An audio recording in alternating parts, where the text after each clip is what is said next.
Hello, everybody, and welcome to Heartlight Vedic Astrology. Today I was going to discuss the national birth chart of India. This talk is from a Vedic astrologer Jyotish perspective, so ancient Indian astrology that's more than 5,000 years old. So let's take a look. A few announcements and some orientation if you're new to the channel. So auto dubbing is available on this channel in 8 languages. You can see the list here. Also, pretty soon in September, eclipses are coming on September 7th and 21st, and I have a few eclipse videos that can help you, navigate that energy because it can be tricky. Also, all of my teaching videos on the subject of Vedic astrology are my concepts playlist. They can be found there. Wherever you see a double asterisk in one of my talks, that means there's a teaching video on the topic if you'd like to learn more. Also, my channel is all about playlists, so the different videos are easy to find. So, like this type of video is in my world countries slash places playlist, and also my muhurta auspicious timing playlist, but I have other playlists as well. And if you'd like to learn astrology by looking at famous birth charts, I would check out my birth chart archive list 2025 video, where you can see a list of all the famous charts I've analyzed on the channel in a video you can find them in.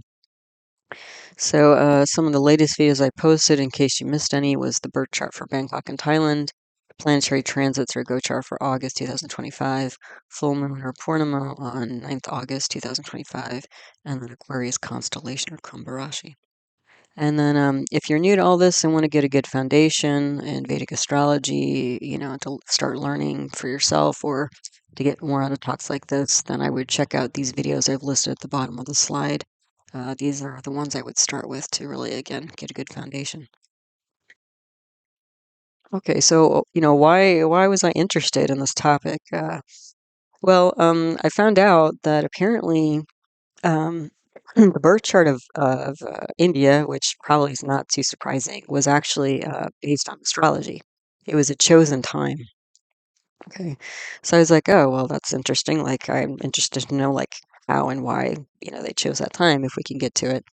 Um, but yeah, the other thing is that I was interested in India because Independence Day is coming up for India on the 15th of August, so a couple days from now. And also, in some respects, to pay homage to India because I do Vedic astrology or ancient Indian astrology. So, yeah, so happy birthday to India coming up. So yeah, so why did they, I was starting to look into why did they choose a specific time just in terms of the news that was available.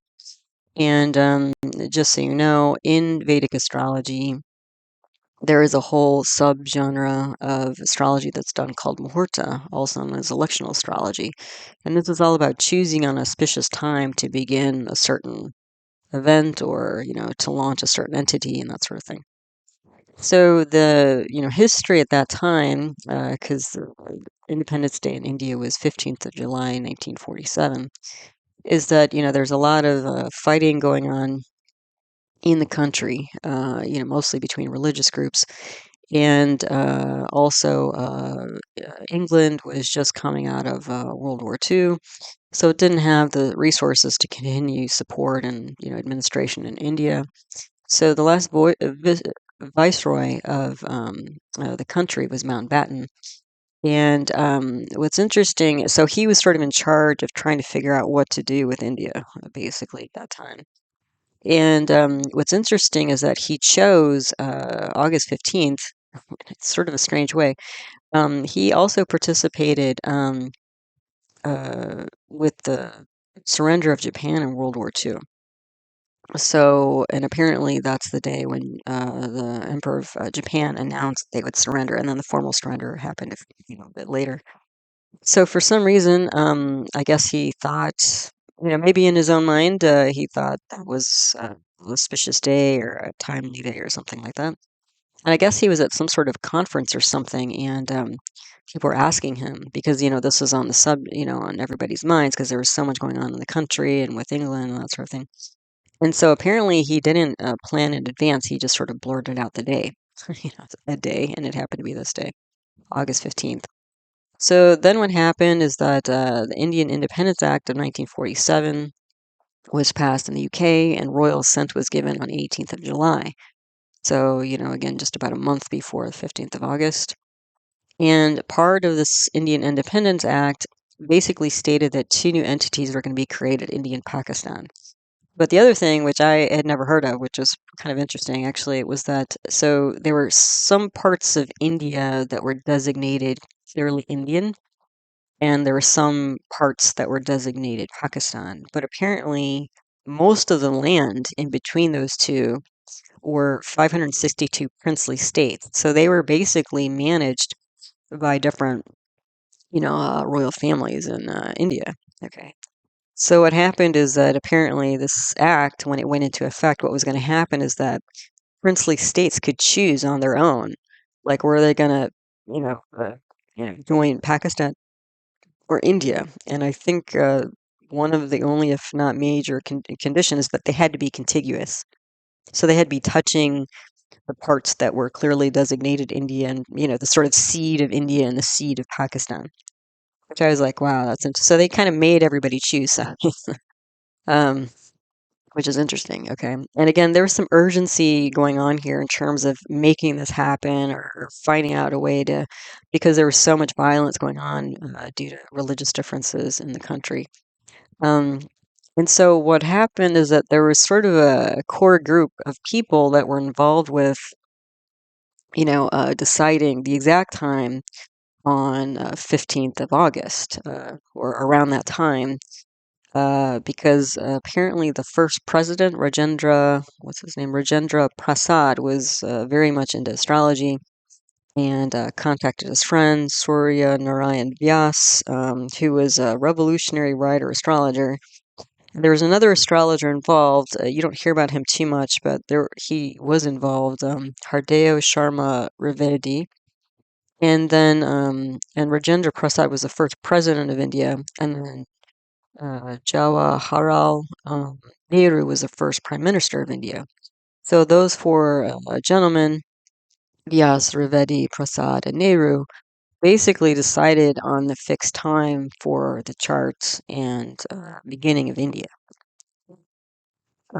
Pakistan, actually, originally Pakistan's Independence Day was on the 15th of August also. Like they even had commemorative stamps and things like that, printed or whatever. But then over time, and I don't know how long it took, like maybe a year or two, I don't know. Um, Pakistan started celebrating its Independence Day on August 14th. The day that's stated in the Indian Independence Act as 1947 was August 15th for the creation of both India and Pakistan. Okay. And so, and there are differences there in terms of like apparently the leader of Pakistan didn't really believe in astrology, so they're like, 14th, 15th, what's the difference? I guess. Also, the 14th of August fell in line with, I think, the 27th day of Ramadan, and that's a particularly auspicious day for some reason. So that might have been why that was chosen. The other thing is scheduling. So what happened was this Mountbatten guy, needed to be in both places, Pakistan to kind of launch Pakistan and India to launch India. So what happened was it was decided that he was going to be at the ceremony at the beginning of Pakistan on the 14th and then travel to India and do the ceremony in India on the 15th. The other thing is that so these are just sort of different theories. I don't know exactly what played out or what exactly influenced things in the final deciding of these things. If there was actual deciding, sometimes things just happen, right? Is that there's a half-hour time difference between Indian Standard Time and Pakistan Standard Time. So,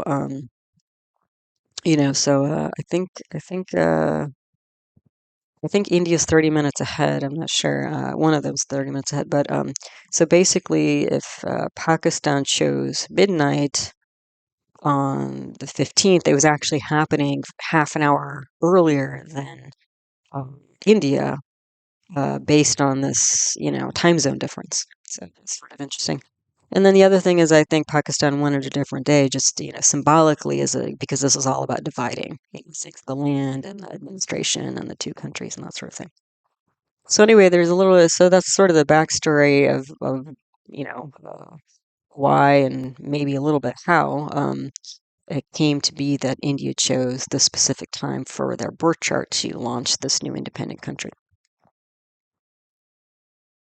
Okay, so let's just take a first pass look at the birth chart for India. Again, this is Independence Day, August 15th, 1947, midnight. So just 1 second I put here into this August 15th time. And the capital of the time was New Delhi, India. So that's what it's oriented to. So, usually I sort of launch into more of a background here, but I thought I'd do this just to kind of give like more of a first impression. Like, when you look at a chart, some people launch, and I've mentioned this to a few people, some people just launch into analysis. But I think a really important step in doing astrology is to just get a feel for the chart. Like, what are first impressions? Not like you know, this planet's in this house, and, really kind of break it down that way. So if you just look at this chart, you can see it's pretty intense. Okay, so and why is it so intense? Well, you have this big what we call a pravraja yoga, or a combination of planets, 5 of them in the third house. Okay, I think that's the most obvious thing there. I've circled it here. Um, that's a lot of energy going to third house issues, and a third house relates to siblings and neighbors. And I think, when we're looking at this birth chart of India, I would just assume that this, sibling neighbor, I think the obvious, entity is like this new country of Pakistan. Okay. Um, so, the focus is there. So that's intense. The other thing that's intense is that you have the third house is considered to be a negative house. And 5 planets all lined up here in the third house, gives a very weighty, a lot of weight to that house. But the other thing is you have Jupiter, another planet in a negative house in the 6th house here. Oh, and let me back up a little bit. So this is a North Indian style chart. So if you're not familiar, and the top diamond in the middle here, this is the ascendant, rising sign, 1st house. All different names for the same thing. In Sanskrit, it's the lugna. Okay. So that diamond, and you've got Rahu, that RA with the underline. That's Rahu. That's the north node of the moon, is in the rising sign or lugna here. And then that little 2 in the bottom corner refers to the constellation, second constellation of the zodiac, which is Taurus, or Vrishaba in Sanskrit. So we have a Taurus rising chart, Taurus ascendant chart, or Vrishaba lugna here that we're dealing with for the birth chart of India. Okay, so anyway, we have this pravraja yoga, this gaggle of planets, and in Western astrology, we call this a stellium. We have a stellium or pravraja yoga in the 3rd house. Okay. But then again, you have Jupiter also in the 6th house here. And you get to the 6th house by starting at the lugna, the ascendant, counting inclusively and counting counterclockwise. Okay, so you go from Rahu in the 1st house up into the left, Mars in the 2nd house, and you have the stellium in the 3rd house, 4, 5, 6. So down in the bottom left corner is Jupiter. Okay. Um, so between Jupiter and the stellium here, that's 6 planets, and the 6th house is also a negative house. You have 6 planets in negative houses. Okay, that's another yoga or balarishta. That's another yoga or planetary combination called a balarishta yoga. So when we see a balarishta yoga in like a person's chart, that's an indication that usually the early years of somebody are difficult for different reasons. It could be physical, mental, emotional, medical, whatever.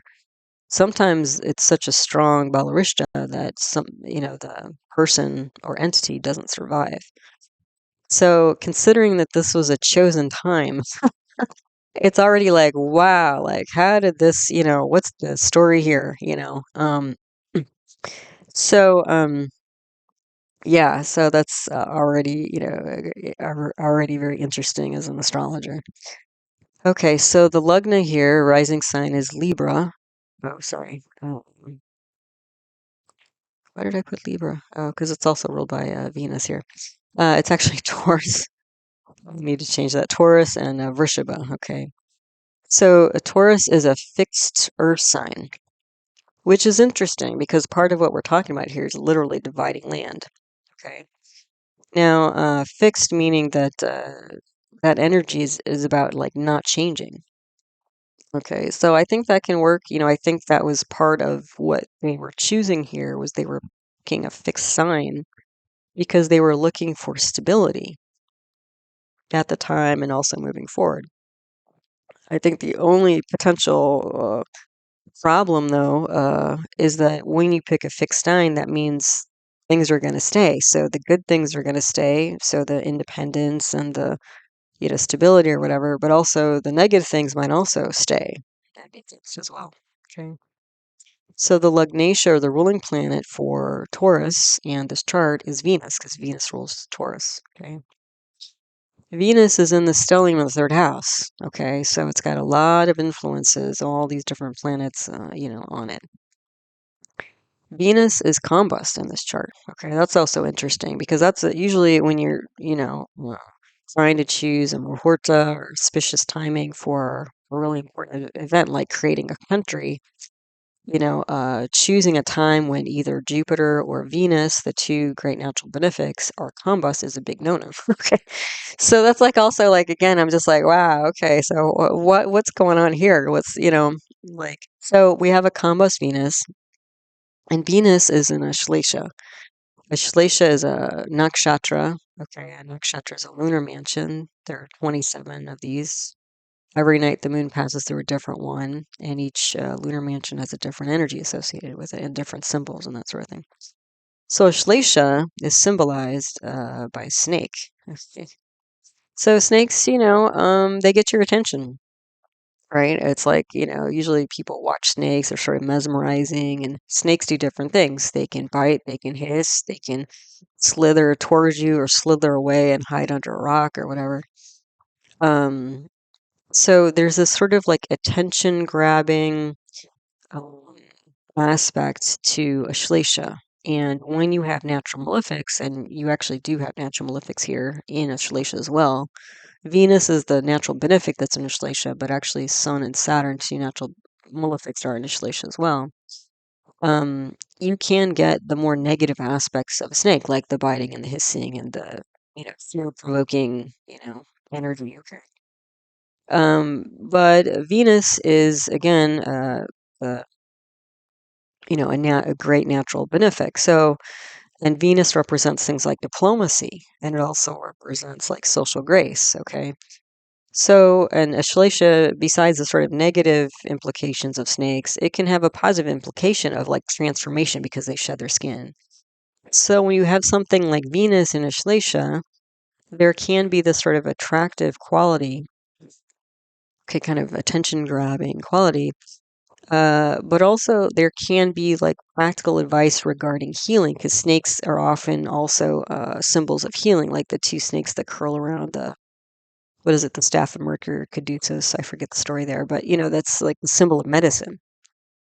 Okay, so there's some kind of unusual attention grabbing event or advice about third house issues, which again, siblings and neighbors here. Okay.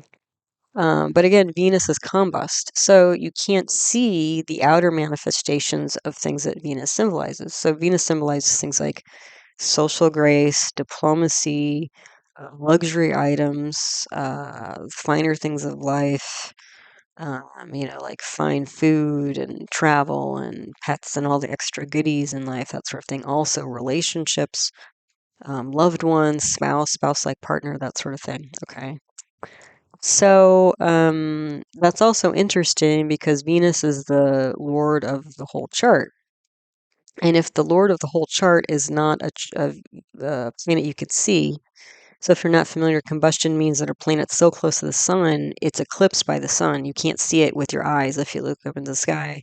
When Venus is this close to the sun, it's only, 4 degrees away from the sun or so. You won't be able to see Venus in the sky. Okay. So the outer manifestations of Venus are not seen, like the finer things of life I mentioned, but the inner aspects are a little bit more acute. And Venus is an emotional planet, that sort of thing. But the thing is, since it's the ruling planet of the whole chart and of the lugna, the first house, um, this can mean that you can't really see in a physical way, whatever this is, or who, like if this was a person, they might be eclipsed by other factors. Yeah. So that's really interesting because part of the reason I assume they chose Vrishabha Taurus Lagna was to maintain the physical thing, but the ruler of that house is not seen because it's combust, it's eclipsed. So already I'm thinking to myself, so this is a country you sort of can't see, like in a physical way, even though ironically we're looking at a Taurus rising chart here. Okay. So I was like, okay. But now I'm starting to get like a general gestalt, feeling vibe for what does this mean for India as a country? Okay. So the other thing is that at the top here you have Rahu in the Lagna. Rahu is an organ of the moon. Rahu has this energy of being hidden, unexpected, ambitious, that sort of thing. And you can't see Rahu either because Rahu is, even though it's an organ of the moon, it's actually based on a calculation. It's not based on like a planet of physical mass like Mercury or Mars or Venus, that sort of thing. So we have more influences here of invisible energies, okay? And Rahu ambition, so I think that was the ambition of this group of four guys trying to figure out the best astrological chart for India. But Rahu can also symbolize ambition, so this is going to be an ambitious country. Rahu can also symbolize things like technology. Okay. So, and Rahu is in, so I think this is going to be a very technologically advanced country, which it is. Again, we're talking what 47 was this like 80 years later, almost 80 years later. It is a technologically, and that's kind of what they're known for. Yeah. Then Rahu is in this nakshatra called Kritika. Kritika is symbolized by Kartikeya. Kartikeya is the chief of command and what is it? Chief commander in chief of the celestial army. And he wears this like golden armor and very victorious and strong and celebrated and all this. So there's that. There's victory in here. And specifically military and fighting. Okay. So even though Taurus is often seen as a more passive, compliant type of energy, you have this contrast of Rahu here, specifically in Kritika. Okay. And then the other thing about Kritika, because again, if what they were doing was trying to choosing specifically chose Taurus because it was about stabilizing an entity and avoiding the dual signs, because dual would mean it was like, again, a split of energy, and they were trying to avoid that. The thing about Kritika is that Kritika is a dual nakshatra. So we have the Kartikeya, this shining golden warrior king sort of person. But the thing is that the other energy of Kritika is foster mothers, because Kartikeya was raised by different foster mothers. So even though there was this choice of the constellation being a fixed earth sign, the nakshatra lunar mansion that Rahu is in brings in this dual energy. Okay, so there's a fostering energy and a fighting energy. So there is split energy here through the nakshatra. Okay. So we got that. And then the yogas I already mentioned. So the pravraja yoga, the stellium in the third house, and all the balarishta yoga. So 6 out of 9 classic Jyotish planets are in negative houses. That's a big no-no too.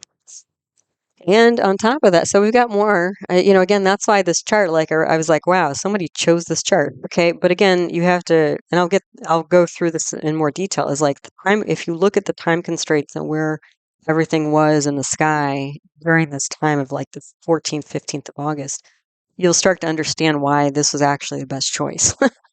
And the astrologers, like they mentioned, like this is not like for either Pakistan or India. Like the 14th and 15th of August are like not great days to be doing this, but that's what popped out of Mountbatten's mouth, and that's what was in the act. And so, I guess they could have done it before, but again, the royal assent came, so they only had maybe like a month to make this happen. So. All right, so there's also in this chart a sati sati. So this is also like enough. Not also. This is also so sati sati happens when Saturn transits in the house before of or after the natal moon. Okay. So you can see Saturn is in the same constellation, same house as Moon. Okay, so we have Sati Sati. Sati Sati lasts about 2.5 years because it takes 2.5 years for Saturn to pass through one constellation. So while Saturn passes through the constellation before, of, or after the Moon, you get a Sati Sati. A lot of people are afraid of Sati Sati.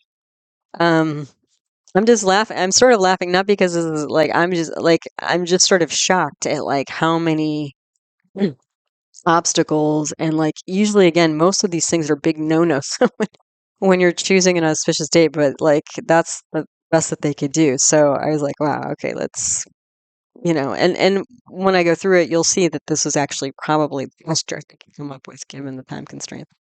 So the Sati Sati, part of the reason why people are afraid of that is that there's a lot of big changes that happen because Saturn, especially when it's near the moon, can bring things like anxiety, doubt, fear, skepticism, um, depression, that sort of thing. And then Saturn is also a planet symbolizing land and also obstacles, delays, um, destruction, death, chronic illness, chronic problems, that sort of thing. So when the Saturn's sort of transiting around the moon and during Sati Sati, typically what happens is that there's a loss. The common thing, it's not always bad, but there's a lot of major changes that happen, and one of them that's usually pretty common for almost everybody who goes through Sati Sati or when they're going through Sati Sati is there's going to be a major loss of a major long-term support system. And that's what's happening here, right? It's like it's done India going different ways. So that fits the chart, but that also brings more challenge because, again, usually when somebody is born in the Sati Sati, that's again more challenge during the primary, early developmental years. Okay, so what else do we have here? So then I was sort of starting to unpack this, pravraja yoga stellium in the third house. So what do we have going on there? Well, moon is swa, so that's nice. Swa means moon, the planet is in its own house, um, or it can be star as well. So moon is in its own house of Cancer here in the chart. So that's actually nice. Okay, that's going to bring some protection, to third house matters. Okay, not necessarily people. It's mostly inanimate objects. Okay, so there will be some protection here. Okay. And Moon and Mercury, and these are the two mind planets. Moon represents the emotional mind, Mercury represents the analytical mind. These two planets are in a nakshatra called Pusha. Okay, and Pusha is considered to be one of the nicest nakshatras because it's symbolized by a cow's udder, meaning like, a cow is generous in providing milk for its babies, but also orphan babies, like humans and whatever, cats, dogs, whatever. Okay. Um, so there's this nurturing, stabilizing energy coming through Moon and Mercury. The strong moon because it's in its own sign, and Mercury. So the thought process here is one of stabilizing and nurturing. So again, that's reflective, I think, of these four guys, trying to choose the best time to set the Indian chart, national chart, but also part of their process here. Okay, so that's nice. Although the moon, you can see, is only a few degrees away from the sun, this is a new moon. So we have an exaggerated moon here because it's strong, because it's in its own sign of Cancer, but it's weak because there's no light in it, really, because it's becoming a new moon. And the other thing is that, if we get into real details here, is that it's entering the new moon phase. Okay, we've still got a few degrees here. We've got about a day. I think it goes exactly new moon the next day. So, like, usually with muhurta, if it's possible, you usually want to choose the moon leaving the new moon, like passing once it's past sun. I mean, that's not a great position. It's still new. There's still not a lot of light in the moon. It's a dark new moon or whatever. But usually, what you want to do is you want to choose a time after the moon is past the sun, because it's like when it's past that transition point and then it's entering in its growth waxing phase. But they don't have that here. Okay, so that's a drawback. Okay, so it's in its own sign. That's good. It's in Pusha, that's good, but it hasn't actually passed the sun yet, which is not great. Okay. And then we have this combust Venus, which I told you is a problem. But in addition, Venus was in war with Saturn just a few hours before this time of this chart. So Venus and Saturn were in planetary war or graha yuddha up until I don't remember the time. Oh, I wrote it here. 12:25 a.m. on August 14th. So within the last 25. So usually when I see a planetary war in a chart, I usually take it 3 days out before or after. At least it's on the other side. At least it's like, kind of like at least it's on the other side of the war. So things are going to be better. But that means that both Venus and Saturn and the things they stabilize and the houses they own are unstable. Okay. So, and Saturn and Venus are both combust. They're both just came out of war. Moon is almost about combust. So the thing is like, the other thing with these combustion planets, Moon, Venus, Saturn, between the three of them, they own 5 houses. So that means that 5 out of 12 houses are going to be, again, like invisible, sort of, So, again, still just trying to get the first impressions here to mean, like, what does this mean for the, new, country of India? Okay. Let me just finish up with Sun, though. Is that, so Sun is also so, like, it just goes on, and I was like, wow, these people really had their hands full trying to figure this out. So the Sun is also problematic, because you can see it's at 27 degrees 59 minutes here. And it's about to cross the line, transit from Cancer to Leo. Okay. So anytime a planet is technically within a degree in the first or last degree of any sign, that's going to create instability. Because when you cross from signs, because each constellation is related to a different element. So Cancer is related to water, and Leo, the next sign or constellation, is related to fire. So when you change element, it just creates a general instability, okay? Because you're switching gears, sort of. But so there are 12 spots where you can cross signs, okay? Because you have 12 houses. But 3 of those 12 spots is called a Gandanta. So the Gandanta points are even more unstable because at these Gandanta points, not only are you transitioning from sign to sign, but you're transitioning from nakshatra to nakshatra. So you have 2 levels of instability here. And the sun represents the government. It represents like leadership. It represents career. It represents health. I mean, the sun is like, just like we think, those people who aren't thinking about astrology, like the sun's the center of the universe. The sun's the center of astrology. So the sun is Gandanta here. Okay, so this is an unstable sun. And the sun is also in Ashlesha, the snake energy. Okay, so the leadership on both sides of this, sibling, neighbor rivalry problem, it's like both leaderships are vying for attention and probably dominance and stuff like that. Okay, so to get back to this notion, which I think is important, of so many planets being combust. Okay, so you can see this is not going to be, an easy breezy situation here for India. Okay. And the thing is that these combust planets, when so many planets are combust, and I'm seeing less and less visible signs of it, I was just like, what does this mean? So I think what this means, especially because the ruling planet of Venus is combust, I think what this means is that actually the stability, the fixed Earth stability of India, which they were trying to, I think, accomplish by choosing, I think they did specifically choose Taurus as the rising sign for this chart. With this Rahu, ambitious sort of technology, fighting, nurturing energy here, I think what this ended up doing was creating essentially the Indian diaspora that's global.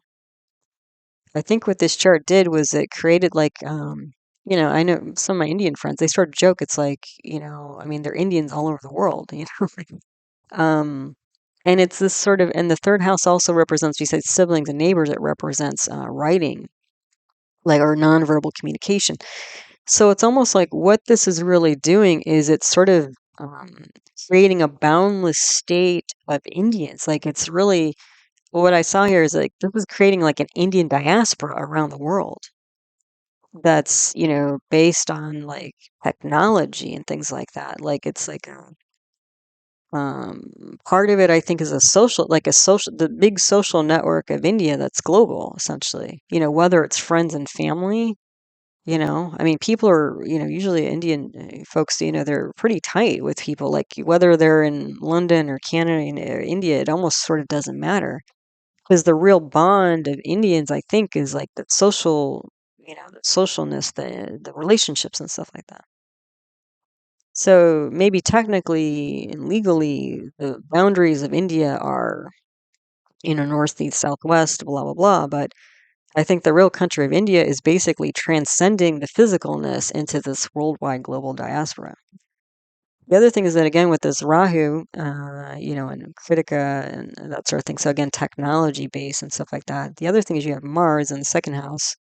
The second house is related to gains, and Mars can represent different things like physicality and land and stuff like that, which it does. But Mars is in a nakshatra of Ardra. Ardra is a symbol of that is a storm cloud.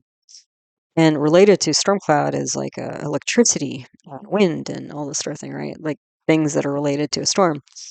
So Mars can represent things like machines and again land, but machines related to electricity and wind. So I think there are gains to be had here in terms of again the shifting, major storm, land storm that's happening here at the specific time of Indian independence in 1947.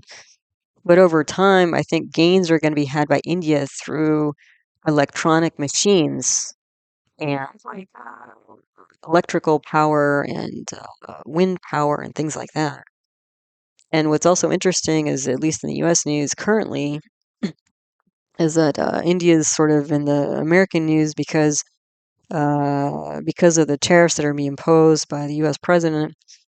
India is now looking to buy oil from Russia, so its trade partners um, are he's trying to change trade partners to avoid these tariffs, I guess.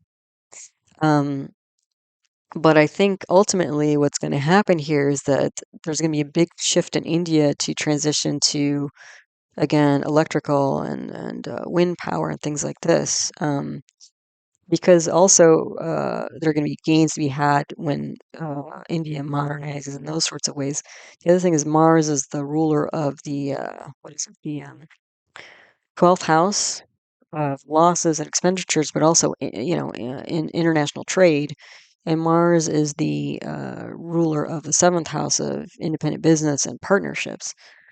Um, so there are going to be gains in changing trading partners here and moving in this more, high technology direction. Um, and then the other thing is like again, the Lord of the second house has gone to the third house.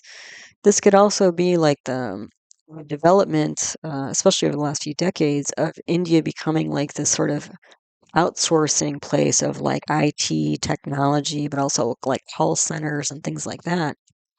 Because essentially they've transcended the boundaries here.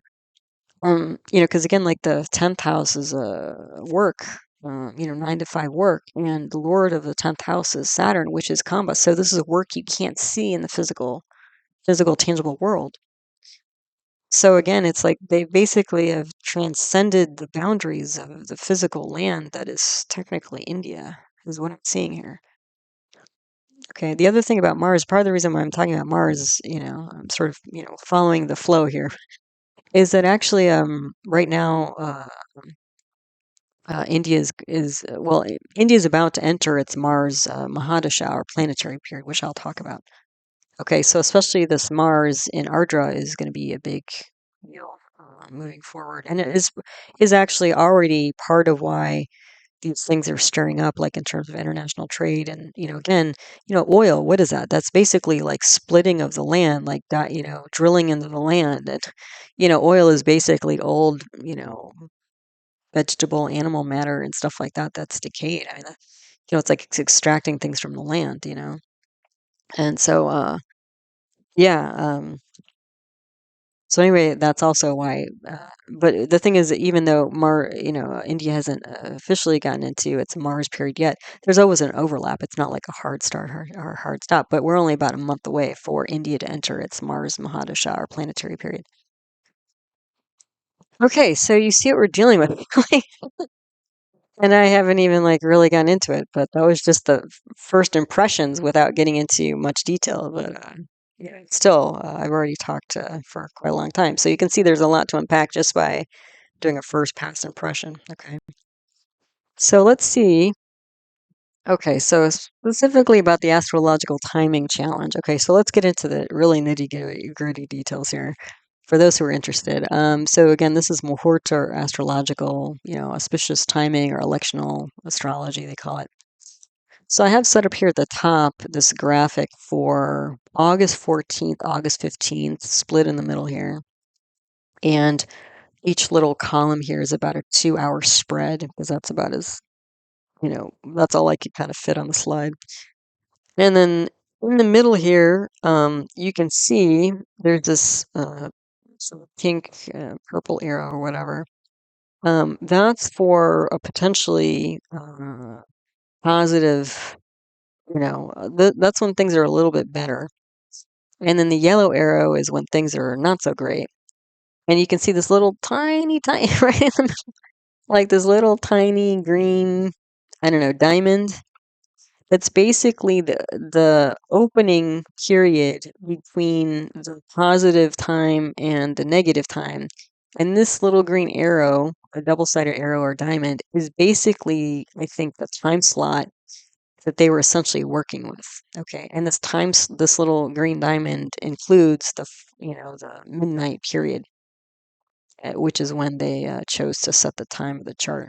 Okay, but again, for those of you interested in muhurta, I'm going to get into this now. So, okay, so what are the things? So when we're thinking about muhurta, what are things that we're thinking about? What are the first? Like, okay, we've got this 2-day, spread of time. How do we start to, figure this out? So the first thing you would do is look at the nakshatra or lunar mansion that the moon is in. Okay, and hold on one second here. Okay, so sorry about that. I just wanted to correct the errors on the previous slide before I forgot. So, okay, so the first thing I would do if I was if somebody told me pick a good time, to make this happen, I would look at the nakshatras that the moon was passing through. So again, the lunar mansions. Okay, so starting on August, again, I'm working with a 48-hour period here just to give a little bit more space. I mean, potentially, I guess they could have started this right when the royal assent was given to the Indian Independence Act or whatever. But anyway, let's just say that, August 15th was like the very last time, minute that they could do this, right? Based on that declaration. So the moon was in Ardra, so the storm cloud energy, okay, until 1:39 a.m. on the 14th, okay. This is not, especially the moon is relates to the public. It relates to the emotional mind. It relates to home. It relates to mother. Ardra, moon and Ardra, I would say is definitely out. Okay, you don't want this storm cloud energy related to these sorts of things. When we're talking about like public, that would bring more turmoil to the public rather than try to calm things and stabilize things down. Okay. So after Ardra, Moon went through Punarvasu, which is still, I would say, so Punarvasu nakshatra is symbolized by a quiver of arrows. So there's still this sharpness related to it. There's also this traveling element because the quiver of arrows is like, that box you hang on your back. If you're an archer, you pull the arrow out, you string it on the bow, you shoot it off, and then you go retrieve the arrow and put it back in the quiver. So this is going to be like a cycling, going back and forth type of energy, okay?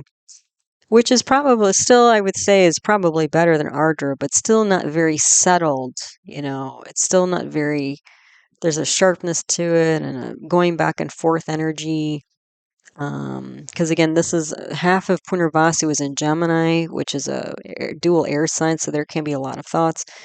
And then Punarvasu and Cancer is going to be, Cancer is a water sign, is a lot of emotion. So this can be like a lot of churning. Probably not as much as Ardra, where it's just like, like just you never know what's coming, sudden shocking changes and all this kind of thing. And Punarvasu, the moon was in Punarvasu until 22:58 p.m. on the 14th. Okay. So that's where, and then at 22:58 p.m. on the 14th is when it went into Pusha. And it was in Pusha, that, cow, utter, nurturing, stabilizing energy, until 20:08 p.m. on the 15th. So that's this pink arrow on this sort of graphic here. Okay. So as a first pass, I would say, okay, let's focus on the 22:58 on the 14th to the 20:08 p.m. on the 15th time, just based on the nakshatra, because the moon nakshatra is one of the most important elements in determining muhurta, okay, auspicious time for something. Okay. So then, which constellation is the moon in? Okay. Because that's gonna, the constellation the moon is in is gonna either bring its strength or weakness or be neutral. Okay. So moon is in Gemini or Mithuna, again, a dual air sign, which again is they were probably trying to avoid the dualness, because it's like it can be a split energy, even though they have the dual nakshatra of Rahu and Kritika. Okay, so that's still there. But Gemini is a mixed dual air sign, and moon was in Gemini until 17:14 p.m. on the 14th. So again, this is before the moon went into Pusha. Okay, and Gemini is like a neutral sign for the moon. Okay. So it doesn't help, it doesn't hinder, but there's probably this dualness that they're trying to avoid. So it's like, okay, well, let's again look after 17:40 p.m. So you can see they're going to be already pushing towards the end of the 14th, or, maybe looking at the 15th so far. And then once it goes from Gemini, it goes into Cancer, at 17:40 p.m. on the 14th, this is going to bring strength to the moon, at least some strength to the moon. It's still going to be weak because it's a new moon, whether it's in Gemini or Cancer. It's getting so close to the sun, it's losing light, it's getting weaker, weaker, weaker. Okay, so that's not great, but it's going to have some strength by being in its own house of Cancer, which it rules. Okay. Um, so yeah, so you're sort of trading strengths a little bit. Like you're trading, it's getting a little bit weaker because it's closer to the sun, but it's stronger because it's in its own sign. And probably, um, again, avoiding the dualness and giving it a little bit of strength. This Cancer position, after 17:40 p.m. On the 14th seems like the better option of the two constellations that moon is going to be in on the 14th and 15th of August. Okay. So again, we're pushing towards end of the day, 14th, and then the 15th maybe. Okay. So then I would be looking at the tithi. Tithi is a moon phase. Okay. So there are 15 tithis going from new moon to full moon, and 15 more going from full moon to new moon. Okay. And they all have different energies as well. Okay. So it's going to be in the 12th tithi until 3:31 a.m. on the 14th, and then the 13th tithi until 1 minute a.m. on the 15th. Okay. And then the 14th tithi from 1 minute on the 15th until 2021. So almost this, what is this? This 14th tithi is basically most of the time that the moon is in Pusha, okay? And then it's going to go to the 15th tithi, or the new moon Amavasya, after 2021 p.m. on the 15th. So the thing is, I don't think you need to know too much about these tithis, but except for this 14th, okay? This 14th tithi, this is what they call a rikta tithi. This is an emptiness tithi. So like nothing really happens, nothing really sticks during this. Because again, it's like your transition, anytime you see a transition point, that again, it creates instability.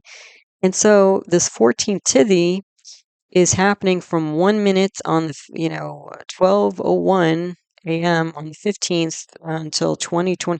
So most of this pusha time, you can see they're lined up here. This pusha time, which is advantageous, from late on the 14th through most of the day on the 15th, almost entirely overlaps with this 14th tithi, which you're trying to avoid. The other thing about this 14th tithi, well, we'll get into it next. Let's just stick with so we would probably, of these tithis, the 14th is the worst. Okay, so we probably want to avoid that if we can. Um, and then what it narrows down to 1:39 a.m. 14th to, I'm not sure if I need this line. Maybe I just erase this line. So anyway, let's move on to the next thing. So the next thing is the moon, karana. Karana is a half of a tithi. Okay, so we're breaking down the moon phases, the 15 moon phases from new moon to full moon and the full moon to new moon into halves now, okay? So it's going to be in the 5th tithi until 3:31 a.m. on the 14th, and the 6th until 13:48 p.m. on the 14th, and then the 7th tithi until 1 minutes a.m. on the 15th, and then you get into the 8th tithi or vishti, okay? So the 8th tithi or vishti, this is like the worst karana you can get. And again, this is like the first half of this 14th tithi here. Okay, this 8th karana is the first half of this 14th. So right at the 1 minute time on the 15th, this is some really negative energy. So the beginning of the day on the 14th, not great because of Ardra and the moon being in Gemini. So the moon's not strong, it's in the storm cloud energy. And then almost immediately when you get into the 15th, you're hitting these emptiness and destructive, moon phases and half phases. Okay, so that's why this little green diamond, it's like so small. So that's basically, I think they started probably focusing there. That's where I would be focusing. So what else would we be considering potentially? I mean, these are just first classes in muhurta. Okay, so already, there's a little tiny window right before midnight, or right around midnight when things are looking like at least halfway decent, and not completely chaotic and destructive. So then the moon strength. So it's waning. Oh, so the thing is, this is what I was mentioning before, is like the moon's, because it's getting close with the sun, it's getting weaker and weaker, and then it passes the sun 16:43 p.m. on August 16th, where when it passes the sun and the moon will get closer to the border of Cancer and Leo. So that means that like they're both going to be not only Sundi but Gandanta, moon and sun. Like you definitely want to avoid that. So, again, we're just, scrambling here to get this done. This was basically what it looks like they did, was like the very last minute they could to like bail out India, with all these things going on in the sky. It was just like, wow. Okay. So what else do we have here? So that's like, so we would start with the moon and all these different facets or, considerations of the moon. But then we would also look at the lugna, the rising sign, okay? So from the beginning of the 14th of August to the end of August 15th, basically the lugna transitioned through all 12 constellations. So it started in Gemini on the 14th of August, and then it ends up in Taurus. Oh, sorry. It ends up in Taurus 23:33 p.m. on the 14th. Okay, so you did actually see, potentially, again, you could potentially choose any of these lugnas here. Okay. But you ended up on Taurus at this 23:33 p.m. So again, the last half hour here on the 14th. Okay. But again, I'm guessing, I don't know for sure, I'm guessing that they favored a fixed sign to, again, solidify things for India. And that's probably why they chose it, especially given like all the moon considerations to this little about half hour window at the end of the day on the 14th. So I did look at the different fixed signs, which are Leo, Scorpio, Aquarius, and Taurus for this day. Okay. So what was interesting to me is that no matter which fixed sign they chose, Leo, Scorpio, Aquarius, or Taurus, it ended up being that either that stellium, right, the 5-planet stellium, or the Lugnatia, so the ruling planet for the chart, ended up being in negative houses. So with the Leo rising, that means that stellium, all those planets are going to be in the 12th house of losses and expenditures. That's like you don't want that. You don't. It's like end of the road. Okay. Scorpio, with Scorpio rising, the stellium would be in Cancer in the 9th house, which maybe at least it's a positive. The only thing is that when the Lugna was in Scorpio, the moon wasn't in Cancer yet. So the moon was in the 8th house of long-term problems, chronic disease, and death. And the Lugnatia for the chart of Scorpio, because Scorpio is ruled by Mars, was also in the 8th house. So you had the Lugnatia for the chart and the moon in the 8th house. I mean, that was like, not great. Okay. So that would be a lot of like, destruction to the government because the 9th house relates to the government. Okay. So that wasn't great. Then if you had an Aquarius rising, then let's see, 6, 5, 4. So the stellium would be in the 6th house of enemies and acute problems. Okay, so that wasn't great. And with Taurus, again, it's in the 3rd house, which is a negative sign. But the thing is, the 3rd house is an upachaya house, so it's a house that will gradually improve over time. The other thing is that the 3rd house is related to like kamastana, so it's a house of enjoyment.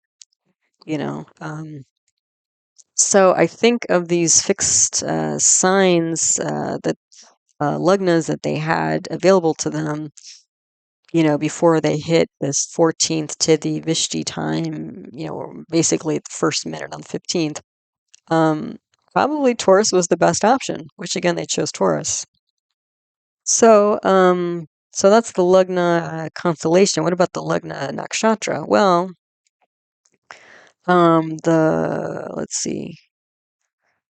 Only Kritika, moon was only in Kritika between 23:32 p.m. on the 14th. Again, this is the last half hour of the 14th, up until the first minute of the 15th. Okay, so I don't think since looks like they were probably focused on this last half an hour of the 14th time. They didn't really have a choice, I don't think, of a nakshatra. I mean, it would have been nice, like if this probably if probably though during this 14th to the Vishti time on the 15th that they're trying to avoid, the moon is going to go into Rohini, which would have been really nice because Rohini is like considered to be like this really lovely, attractive, fertile energy. But they didn't. I don't think they had a choice of Rohini because of all these things going on the 15th there. So again, you look at the moon, you look at the lugna, the rashi, the nakshatra. Then after that, you usually look at the navamsha, the D9, which is a sub-zodiac of the chart, main chart. And this gives you, the navamsha provides like a, kind of like, what do they call it? Like looking under the hood of the car, like looking deeper into the strengths of the planets and things like that. So this kind of surprised me because between 23:32 p.m. On the 14th and the first minute on the 15th. So again, this like little green diamond, basically the last half hour of the 14th. There were 3 different navamsha orientations. Okay, and only one of them had the natural benefics of Venus and Jupiter in positive houses. And again, from what I've learned in muhurta, you usually want the benefics. Well, one, you want the benefics in positive houses in the main chart, which they're not, because Venus is in a negative house, Jupiter's in a negative. Okay, so that's already a big no-no. Then, if you can't get it there, you want them in the positive houses in the D9, but only I think it was only Jupiter was in a positive house during this specific time that they chose at midnight or whatever. Only one natural benefic. I think it was Jupiter was in a positive house. Venus was Saturn in the 12th house, which is not great. And Saturn was, I think Saturn was so Saturn was swamping Venus, kind of like it is doing in the natal chart. And then the other thing is that Jupiter was in a sign of Venus. I think Jupiter was in Taurus. So there's a lot of the D9 for this particular chart is not great. And there was another position of D9 in this half-hour window, which was better, which would have been like, I think 2332 to 2344. And that's why I have a question mark here, because I was like, it seems like the D9 would have been better during that time. So, but the thing is that the method I use to evaluate the Navamsha, the sub-zodiacs, is the IR method. And the chart, choosing of the chart for India predated Iyer's method. So they didn't have that available. So I don't know if they were looking at subcharts, if they did subcharts, but it doesn't seem like it as a first pass, but I don't know for sure. Okay. So what else? So the day,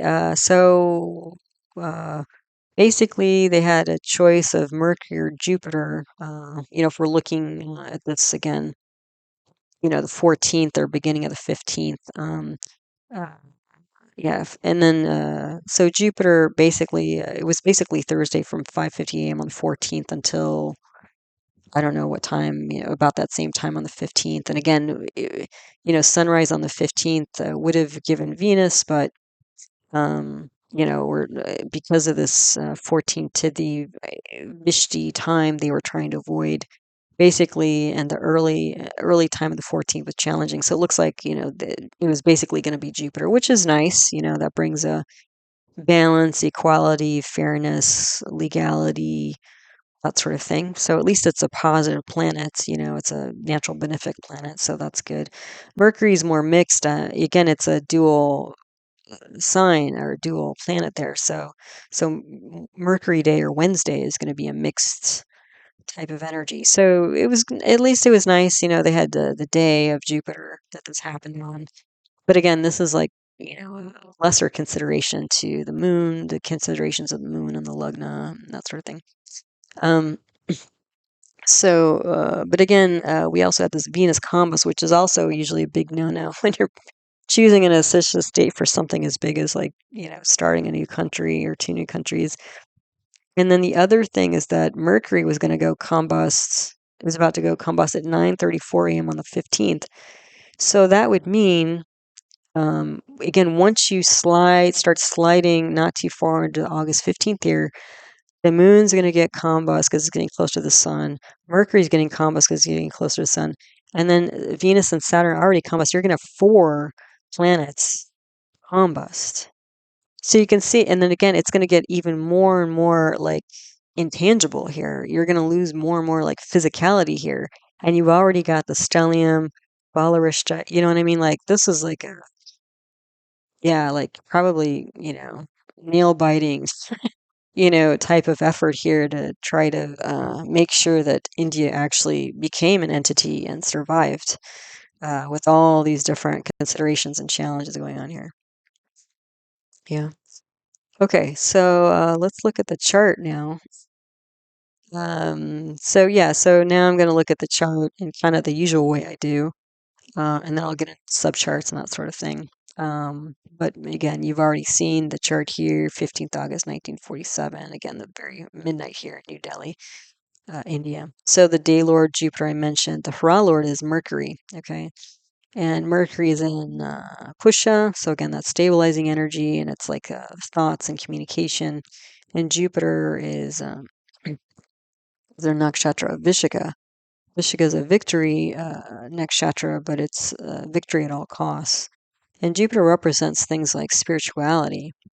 So I think this is, again, and Jupiter is here in the 6th house of acute issues and enemies. So again, this is kind of what's going on here is it's like fighting over spirituality and religion, but also like, victory at all costs. So the victory of spirituality, like the Muslims being able to express themselves the way they want and the Hindus the same way, the cost of that was actually dividing, into two different lands, two different countries. So, but Jupiter again also represents wisdom here and Mercury thought. So I think that this is, some wise thoughts and actions here, trying to, ameliorate things.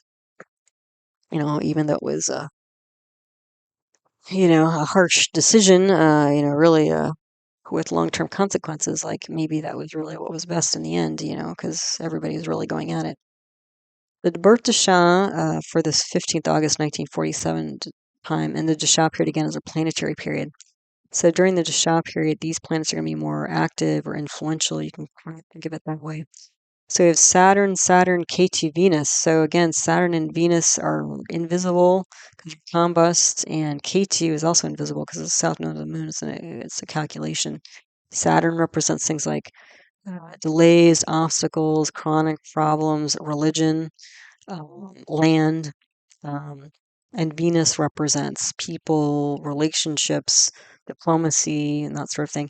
Saturn and Ketu are Nishlesha, the snake energy, like fighting probably, but trying to ameliorate the situation, bring advisement to that. And Ketu is a separationist planet, and Ketu is in the seventh house of partnership. Ketu, Saturn and Venus are in Nishlesha. Ketu is in a nakshatra called Anuradha, which is a victory through alliance. Okay.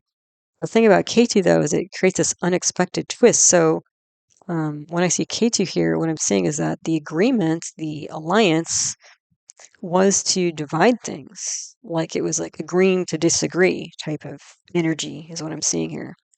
So the Saturn Ketu Venus is like advice about separating land and partnership. Okay. The current dasha for India, this is what India's going through now, is Moon, Sun, Venus. Okay, so this is again the stellium, this pravraja going on in the third house. And again, there were some recent skirmishes not too long ago. I think it was in May, where again, India and Pakistan were fighting over. There were some for a few days. They were fighting over again land disputes. Up in the north part of their boundaries. So. Moon and Venus are both emotional planets. Sun is leadership, so there's some emotional leadership things going on here related to, neighbors. So yeah, and then the Mahadasha shift. This is coming in about a month here. So we're switching from Moon to Mars.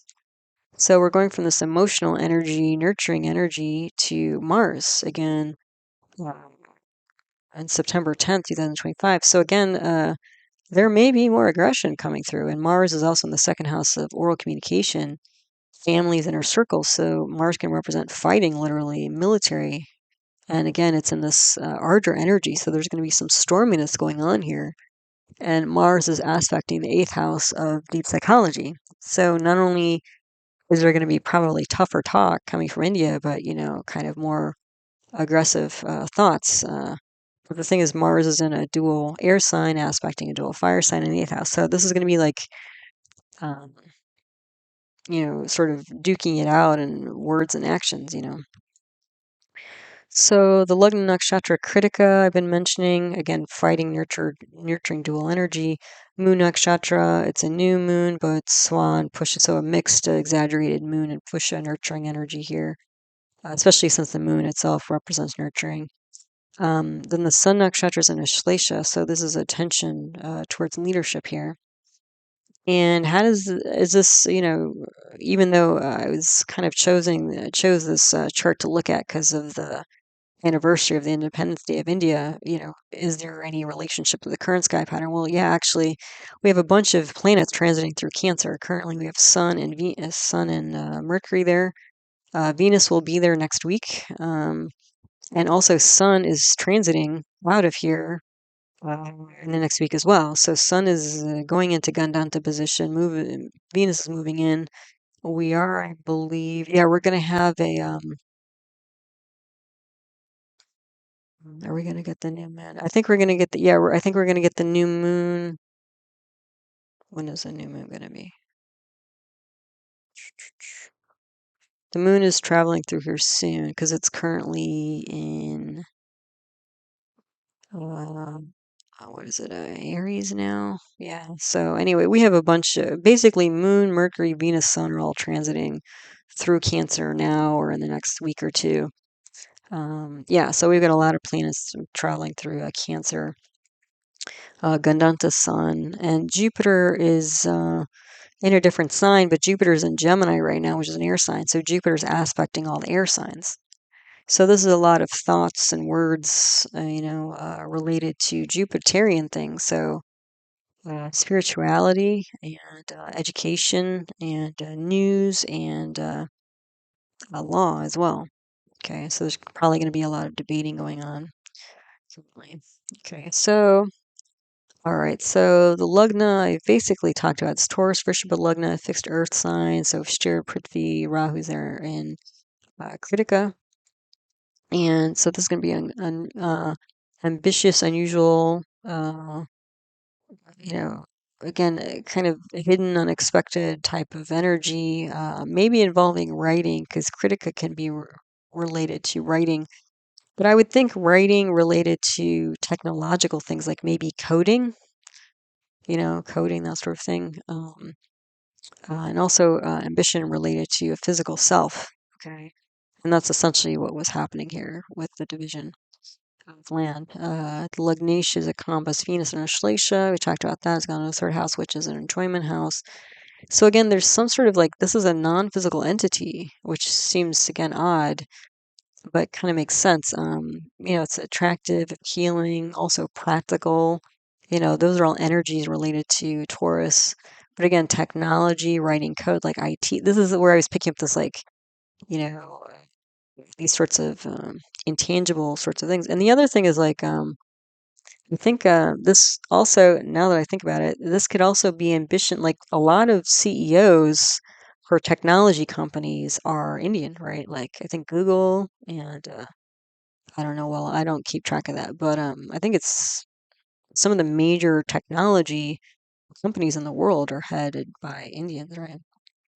Um, but again, I think what all this means with all these like combust planets and Ardra and Critica and all this kind of stuff, it's like developing support for a successful kind of non-physical diaspora globally, is what I'm seeing. Okay. So we do have more yogas. I mentioned the pravraja yoga, which is a focus. That's the all these 5 planets in the third house, and the balarishta yoga with the 6 planets out of 9 in negative houses. That's going to bring difficult beginnings. There are quite a few other yogas here. The thing to remember, though, with yogas is that they will bring things potentially, but they will bring more things and better things if they're strong.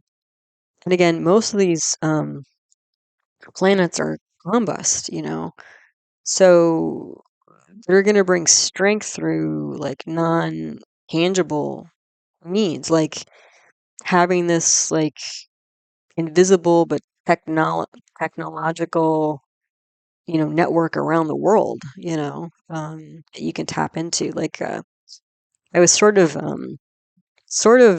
privy to that a little bit. I studied Hindi for a while, and just by being in a class, because there's mostly actually Indians in the class, which I thought was interesting. But uh, uh, yeah, it was funny because like you just get on the student listserv or whatever it was, and I was getting so many messages of like support this and support that, and it was like it was sort of shocking, like how helpful everybody was. I mean, about things that didn't even have to do with class or Hindi or whatever. I was just like, wow, just part of that sort of online social network of support, Indian support system. I was like, wow, this is pretty phenomenal.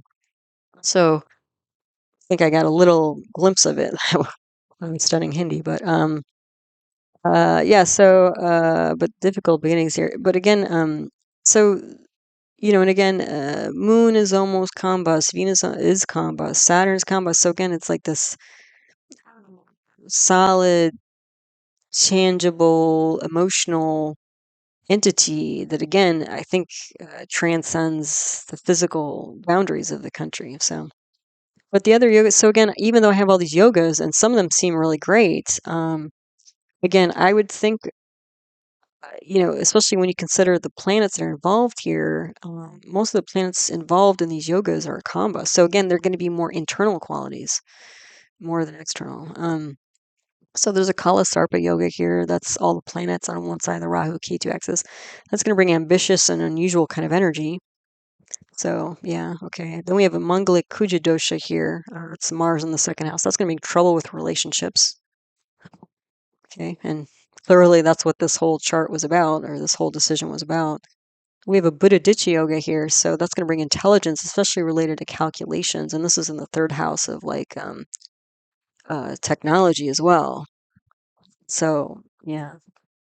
Then we have a Gajah yoga. That's the relative position of the moon and Jupiter, and then you've got benefics on the moon. So that's going to be networking, which again, that's what I was seeing here. But again, it's networking through these intangible means like technology, both I think personally and professionally.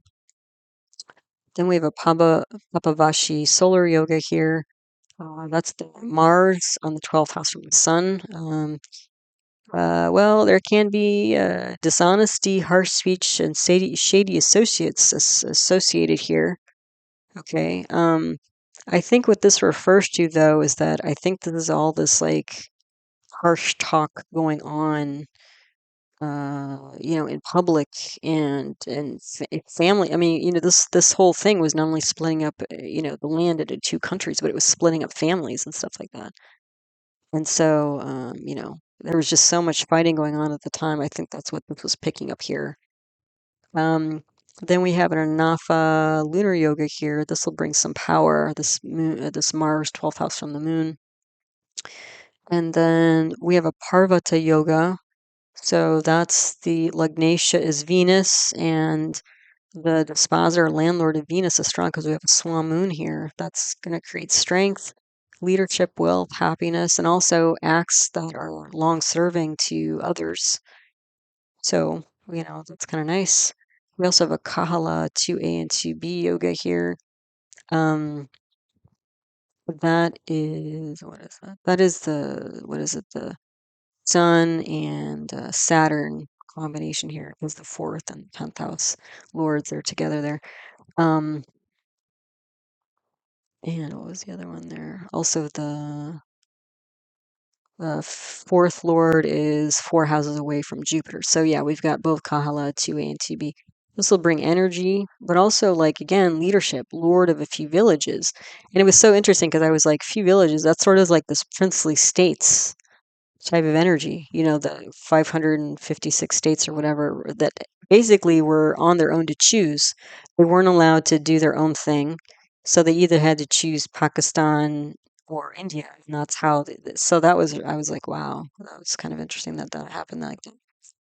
So again, you can see that uh, there's power and intelligence, networking, trouble with relationships, difficulty beginnings, stuff like that. But again, again, most of these yogas, like the pravraja, the moon is almost combust, and most of these planets are combust in here. Balarishta, most of them are combust. Probably the Jupiter is the strongest one because it's not in the middle of all this stuff. Sarpa, those are strong; they're unhindered. Mangalik, that's going to be strong because it's unhindered. Budhaditya, that's not really. That's created by Sun and Mercury. It's not really affected by Mercury being combust. That's going to be okay. Gajah Kesari. At this time, Moon is still visible, so networking is going to be strong in the visible world. Papavashi. That may be strong because, again, the two planets creating that are the Sun and Mars, which are both visible. Anafa, lunar, Moon, and Mars, that's visible. Parvata. This, the Moon is still visible, even for a few more hours here. And the Kahala, this is going to be Sun and Jupiter, and then Sun and Saturn. So this Lord of a few villages and that sort of thing. I think this Kahala to be. I think this could be like the uh, people who are becoming like tech CEOs, stuff like that. Because I mean, like when you do something like you're like CEO of Google or something like that. I mean, that's like global. It's like a global network that's invisible in a way. And you're head of all, you're head of like what US, UK, India, whatever, Germany, France, Japan, whatever. So, yeah, I think this makes sense. But the thing is, like, again, uh, none of these planets is particularly strong, you know. Like at best, they're in ordinary condition. So just imagine if, you know, they were stronger. Wow, I would have been like, really. So then we have chidra grahas here. These are planets of vulnerability, and these can indicate sensitive spots or Achilles heels. And we have Mercury, Mars, Jupiter, and Saturn. Well, we have the two land planets here, Mars and Saturn. And we have Mercury and Jupiter. These are the two education planets and communication planets. Um, Also, Mercury is about decisions. Mars is about fighting, land. So this is decisions. And Mars and Jupiter together can be law. So decisions about law, land, fighting. What's the sticking point here, right? Then we have a yogi, aviyogi, duplicate yogi. These are planets of wealth or lack of wealth. So look at this. The yogi is Mars. And again, Mars and Saturn are the two land planets. Yogi indicates wealth, wealth through land. The duplicate yogi also represents wealth, and this is Saturn, so wealth through land. And then the avi yogi is Ketu. So Ketu again is this, Ketu in the seventh house of partnerships. So loss through separation of partners. So even the wealth, fallout, the financial fallout from this, is clear. So yeah, let's see what else we have here. Okay, so on this slide, everything on the left is the same. Now I'm just looking at the other houses to see what we see, pick up a little bit more. So the second house, again, the Lord is bhavat, bhavam, Mercury. So bhavat, bhavam means that the second Lord has gone two houses away. That means that there's going to be like one, especially Mercury represents communication. The second house represents oral communication, and the third house represents written communication. Maybe one communication after another here. And again, it's in Pusha. So luckily, that's like trying to stabilize, families. Second house matters, families, inner circle, and third house, siblings, neighbors. Like there's some, talking back and forth going on here. Mars and Ardra aspected by Jupiter and Vishaka. So Mars and Jupiter together, law, Mars, land. This is announcing, stabilizing law, and also inner circles, gains through machines. Again, a lot of talking with friends, family, like the grapevine is being utilized here. Yeah. So then the third house lord is a swa moon, new moon, swa Mercury, sun, combust, war, swa, Saturn, Venus, essentially. So again, nurturing, stabilizing siblings, neighbors, public, emotional, writing, communication, behind the scenes advisors, all the stuff we've talked about, attention, fighting home, also the lineage here, because fourth house is lineage, and Lord of that is a son, and that's gone 12 houses away to losses, so there's loss of lineage here um, through this division that's going on.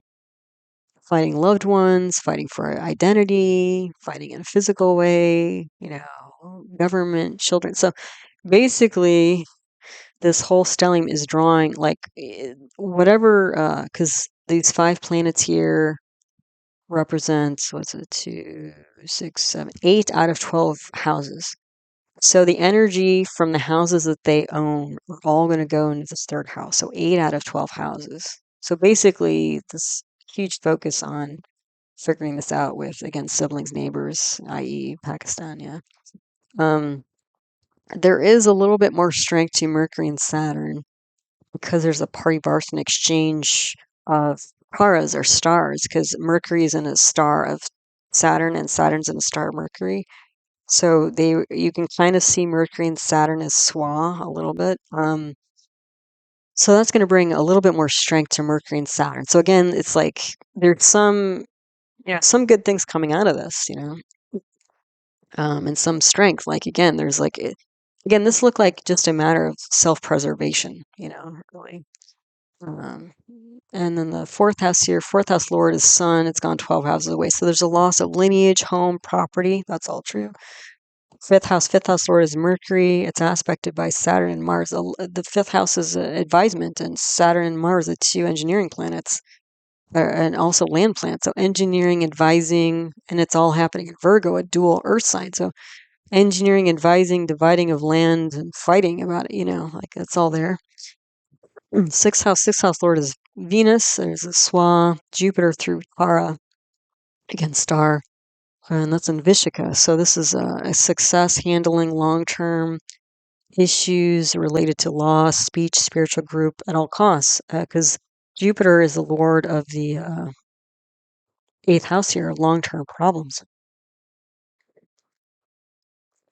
So it's like, it's not like it was a flash in the pan. This fighting's been going on for decades. People duking it out about religion and stuff like this. So it's like, well, this might be the only way for people to get some peace. I guess that's how they thought about it. So then the seventh house lord is Mars, which has also gone 8 houses away, from the seventh house. So that's going to be endings, chronic problems. Mars represents siblings. It also represents enemies. So it seems like the only way to create peace was like, again, to agree to disagree and do your separate thing. Like they agreed, they agreed to separate, there's sadness involved here because again, the Ardra energy, that storm cloud energy, the symbol of that is a drop of water, which can be the storm cloud, but it can also be a drop of water from like a teardrop, so sadness. So this isn't like a happy, ending here. Like, hey, woo. It's just like, this is the only way we could figure out to bring some peace to people, bring some peace to society, because we're just duking it out in the streets. So then the eighth house lord is Jupiter. It's aspected by Mars. So again, the deep psychology is like a lot of sad action regarding loss of siblings and enemies. Siblings slash enemies is not two different things. It's kind of the same. Then the ninth lord is Saturn, which is combust again. So, aspect its own, so it's going to bring some strength, which is good because the ninth house is government. So, at least we'll have some government here that will be probably long lasting because Saturn is a long lasting endurance planet. And then we have all these planets, aspecting from the third house to the ninth house. So Mars, Moon, Mercury, Venus, Saturn, Sun. So just as much, so even though the stellium, is obvious in the third house, all these planets are aspecting the ninth house of government and authority, and then Mars too. So it's like not only are you engineering this diplomatic action with a split of land with siblings slash neighbors, but this is also happening with the government. It's completely reflected. And then the 10th house lord is Saturn, aspected by Jupiter. So again, success through astrology, Jupiter can represent the sky, and the 10th house can too. So this could be like, again, a spiritual kind of success or astrological success, but again, at all costs. Like, so it wasn't like an easy, like, oh yeah, obviously this is like the time when the sunshine and unicorns and, stars will, like, will come out. This is like a, you know, self-preservation at all costs type of situation. Both the situation going on in the daily lives of people, but also the choosing of the chart, because the choosing of this chart is also going to demonstrate, the psychology and the energy of the intentions of the people choosing the time. So yeah, so they were really trying their best to make this happen, in the best possible way. But it's just like this is the best we can do. I'm sure they weren't happy, They're like, this is gonna be like, yeah, this is all we got to work with, man. Like we gotta really, make this work best we can. Um. So yeah, but this 10th house success through astrology, but also legal ideology. because the 10th house constellation is Aquarius, so it's a fixed air sign, like fixed ideas. Then the 11th house lord is Jupiter, so there's victory at all costs related to law and social trouble. That's the 11th house is related to uh, whatever groups, clubs, society, and also income as well. And so there's losses here, acute problems with groups, social groups, and also income, because, again, it was so violent and dangerous. Like, it was just really tearing not just the social fabric, but the physical infrastructure, to pieces there. Then the 12th house lord is Mars, and, aspected by Jupiter, and also debilitated Saturn. So, so again, we have the two land planets related to the 12th house of loss, expenditures, and foreign places. So victory at all costs, but there's sadness related to loss of physical land destruction and division here going on. So you can see how this, like, again, in the day to day was representing India, as well as the efforts here by the astrologers or the group, four guys working together to choose a chart. But then also you can start to see the seeds of future directions of the country. Okay, so I was just going to go through these fairly quickly just to get a little bit more information, especially related to timing here. So what I was going to go through the sub-zodiacs, amshas, or subdivisional charts. And the ones I pulled up are related to, again, the things we've been talking about, like relationships and leadership and, money, spirituality. So these sub-zodiacs, they're analyzed mostly for timing. So what I have here listed at the top is the Budhaditya period. So this was the time of the chart, 1947. So Saturn, Ketu, Venus. And then now currently, India is in Moon, Sun, Venus, and then September 10th it goes into Mars, Mahadasha. So I've circled these planets, okay, so we can kind of see like what was active, then versus now versus moving forward.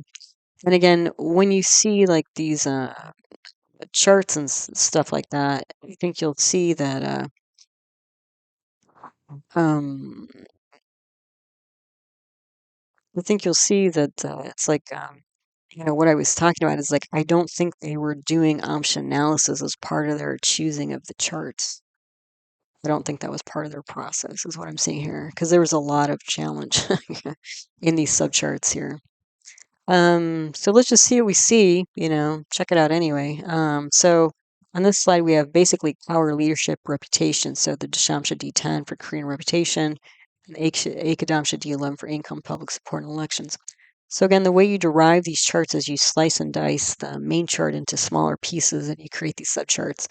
And these subcharts, again, they're mostly used for timing, and you don't use them usually independently. You always want to bring them back to the main chart. They can give you more nuance about the main chart, but also like they'll let you know if certain planetary periods are going to be more on the positive side or negative side related to certain areas of life. Okay. So the D10 here is for career and reputation, D11 for income support, public support and election. So the D10 here, you can see K2, Venus, and Mars are not well placed. They're in negative houses. So, and again, you're running Saturn, K2, Venus here, okay? And K2 is in the sixth house of enemies and daily activity, daily routines, and the Venus is in the eighth house of deep psychology, long-term problems. At least Venus is swa, so that helps a bit.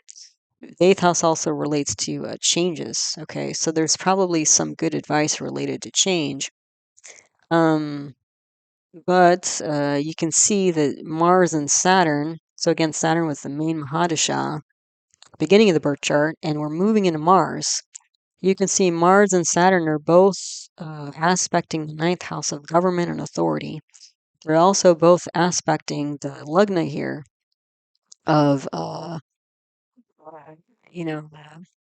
the main entity here, the identity, okay? So Saturn is more about preservation, and Mars is more about innovation.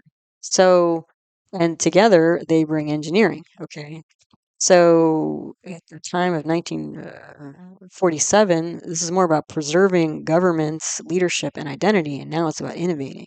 Once we move, well, we're already feeling the Mars energy because there's overlap, but this is where we're heading. Okay. But the thing to notice also, okay, is that over and over again, as we go through these amshas, we're going to keep seeing Mars and Saturn together. Again, the two uh, land planets, and together they're like manufacturing, together they're engineering, together they're military. You get the picture here, right? So, but again, Saturn is more about preservation, endurance, and Mars is more about innovation, and it can be aggression as well. Okay, but we're kind of reactivating this D10. Okay, so I would imagine that India is going to be in the news more and more, but there can also be like a career shift and reputation shift potentially. Um, and then let's see, the ninth house here, Scorpio. That's a fixed motion, a fixed water sign, so motions here. And then the Lugna here is also a water sign. So there's going to be a lot of mixed emotions about what the government is coming up with. Okay, essentially, yeah. So then we have the Ekadamsha here, D11 for income, public support, elections. Saturn is not well placed, and again, this is the main Mahadasha, for the birth chart way back when, right? So, and this isn't a negative, but again, it's in the eighth house of change, so it's not well placed. And Saturn is here. It's in a dual Earth sign, so splitting of land. So a land planet in the splitting of land Virgo constellation, and Mars is aspecting here. So you'll see that again, like I said, over and over again. Mars and Saturn, basically, this is a long-term splitting of land. And also identity, but a lot of worries here, I would say. And then the Mars again, fighting, ideology, division of loss and land. So again, we keep seeing over and over again in these amshas, Mars is in the lugna of all these. So again, India is gonna, go through some innovation and stuff like that. The only potential problem, and Mars again is a fiery, kind of innovative, rebellious, kind of can be aggressive planet, can be military, fighting kind of. Problem with Mars though is that there's not a lot of endurance, so there might be a lot of smoke and fire, but with what sort of is there any like sticking power to whatever changes are going to occur? I guess that would be the question. Yeah. So, but again, you can see that. Yeah, again, you can see what's going on here, at least in the 1947 time period. Okay, so then on this slide, we have the Siddhamsha D24 for education and the Chaturtamsha D4 for assets. So all the grahas are well placed. You know, uh, so education's going to be strong, I would say. The only thing though is that you have Mars and Saturn in parivartana. So you're going to have these are the two land planets again. So education is about land, division of you have Mars again in the lugna. The other thing is that when you have parivartana here between Saturn and Mars, you're going to have Saturn, Mars, Ketu, Rahu, and Sun aspect. You're going to have five uh, malefics in the 11th house of clubs, group, society, and income. That's not ideal. Um, Mars at least is exalted in the lugna, so there will be some again, positive changes here. There may be educational reform coming for India, especially during this Mars period. But also potentially, again, unusual practical action, leadership, military because of all this stacking up, of Mars, Saturn with the malefics, and then again, with with the 11th house, first house combination energy here. Okay, then the Chaturtamsha D4 for assets. Well, Saturn and Moon are not well placed. And again, Saturn with the Mahadasha during this birth chart creation. So, that's not ideal. Although Saturn is swa, so there'll be some protection there. And Mars is aspecting from the 11th house. So again, you have Mars and Saturn, the two land planets, in the 6th house of enemies and acute problems, which is what the chart was about. The sun is Karka meaning the sun is in the 9th house. So that'll bring issues with leadership, which is also a problem.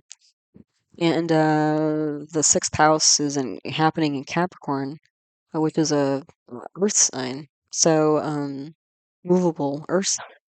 So a lot of action related to physical fighting of land, which was, essentially the whole deal at this time. And again, because see, the thing is, like, Saturn was where the chart happened, and Mars is here in the 11th house. So once India moves into the Mars period, this is going to get lit up. Again, this like fighting, of groups here. And again, it's in what is it, Gemini here. So this is a ideological, back and forth fighting, words, actions, thoughts, and affecting land here in the 6th house. So this might be kind of firing up in some ways because Mars and Saturn are so intertwined. It might kind of seem like a reprise, unfortunately, of the fighting that happened during the 1947. Hope not. Hope not. Happy to be wrong about that, but it might be based on what I'm seeing here. Um, then we have here partnerships and siblings. Well, guess what? It's like not looking good. So Navamsha D9, spouse and partners, Ketu and Moon not well placed in the 6th house here, and Moon on the Rahu Ketu axis brings like emotional disturbance, obsession, compulsion, worry, doubt, fear, anxiety, mental health issues in the 6th house here. So there's a lot of worry, a lot of problems here. And let's see. And K2, again, we were running during the birth chart time, and currently during the moon time, moon dasha. And then let's see, Saturn.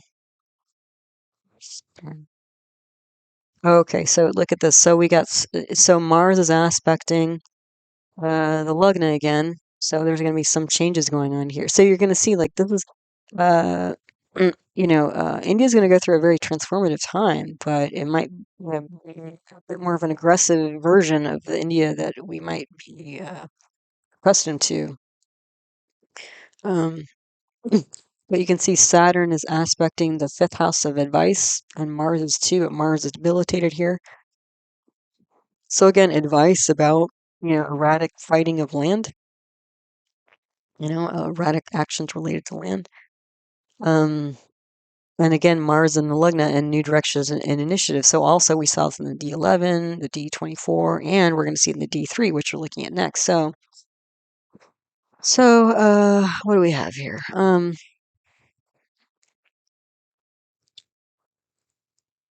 Maybe not the D3. This might be I might need to change this now that I'm looking at D3. So again, this this Navamsha here, you can see that there was some strength with Saturn, but Mars is going to be a trickier time related to spouses partnerships here for India. And the Drake and a D3 for siblings, it's a Virgota Malugna, meaning it's the same rising sign as the main chart. So that already means it's important, which is not surprising since we had that stellium, the pravraja in the 3rd house. Moon is not well placed, which is the current Mahadasha of India, but it is Swa, so it's some protection. Also, it's the 3rd house of change, and should be some positive change here. Positive emotional public change, also related to neighbors, maybe. Mars and Mercury are in parivartana. Oh, okay, there you go. So that is actually the D3. Mars and the Lugna, you do have the D3 because there is a parivartana exchange of houses between Mars and Mercury. So Mars, you can switch Mars and Mercury in your mind. That'll bring some strength to the 7th house of partnerships. But Mars and Ketu together, this is like an explosive, divisive energy with Mercury. This is a decision to end things, And Mars, if Mars is in the 7th house, it's aspecting the second or the 1st house here. So Mars is in the lugna again. Okay. So you're going to get this exchange of planets moving into the Mars Mahadasha for India.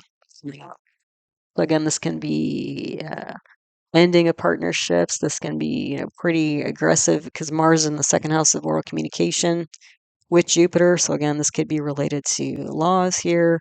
And then you're going to have Mars, K2, Mercury in the 7th house of partnerships. There's going to be a lot of change going on here with neighbors and partners going on.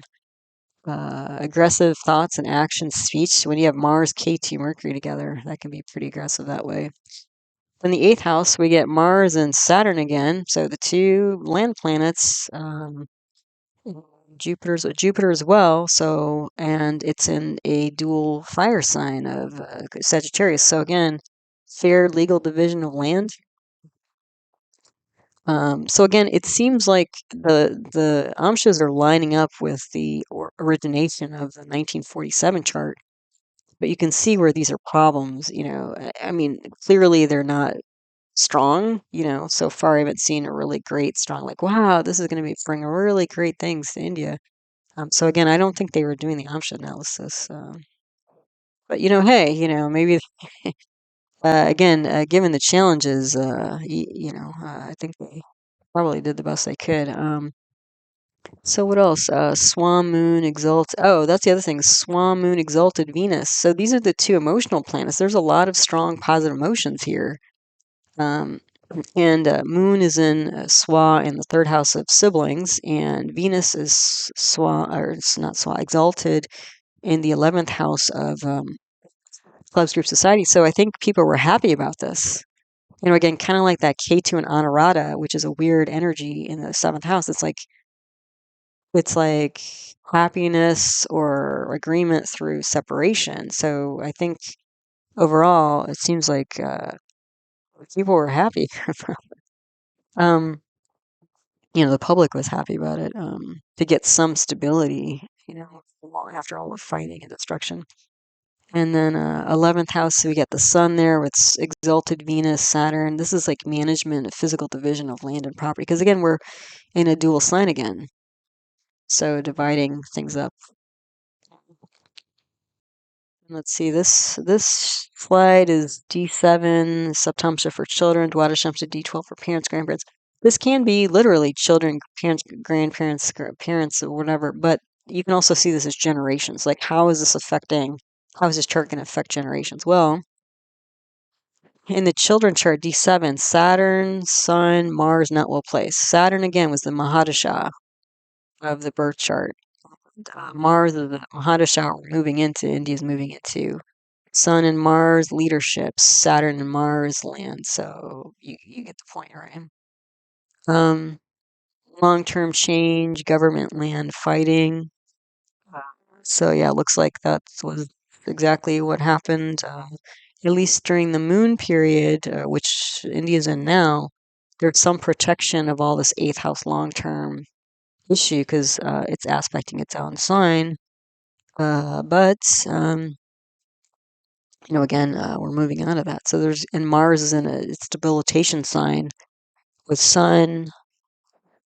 Yeah, so this could be like, again, like loss of land, loss of leadership, loss of siblings, that sort of thing, which is essentially what the main chart was about. We have K2 and Venus in the 7th house here. Venus in the 7th house creates another Karko Bhavanasha. There's going to be a problem with spouse partnerships, that sort of thing. K2's there again, separation of loved ones. Aunties, uncles, grandmas, not everybody, was able to move, when this was all decided.